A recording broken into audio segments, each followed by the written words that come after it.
जनमत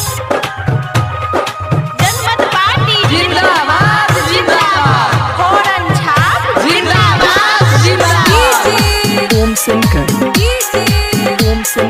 परसाओ खरहिंदा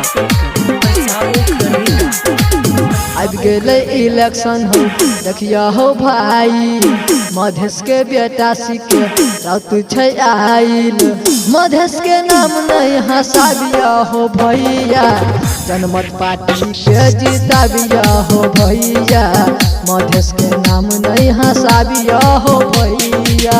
अब गेले इलेक्शन हो देखिया हो भाई, मधेश के बेटा सिके रात छै आइल, मधेश के नाम नहीं हंसाबिया हो भैया, जनमत पार्टी के जिताबिया हो भैया, मधेश के नाम नहीं हंसाबिया हो भैया। फोरन छाप जिंदाबाद जिंदाबाद, वैज्ञानिक डॉक्टर सीके राव जिंदाबाद जिंदाबाद। ओम शंकर परसाओ खरहिंदा बेर बेर देख लिये सबके यौ खेला, ओइ बेर लगाबियो जनमत पार्टी के मेला, जनमत पार्टी जिंदाबाद जिंदाबाद। बेर बेर देख लिये सबके यौ खेला, ओइ बेर लगाबियो जनमत पार्टी के मेला। यो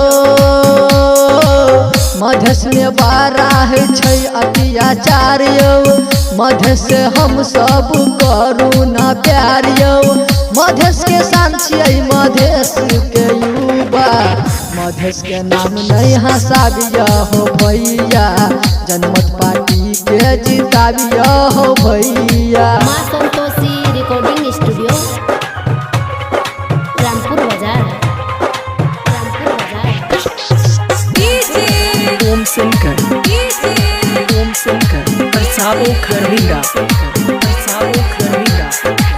लौटे सपी करके छापल छै पोस्टर, ओइ पर जाके हो लगा दी हम मोहर, ओइ पर जाके हो लगा दी हम मोहर। लौटे सपी करके छापल छै पोस्टर, ओइ पर जाके हो लगा दी हम मोहर। हो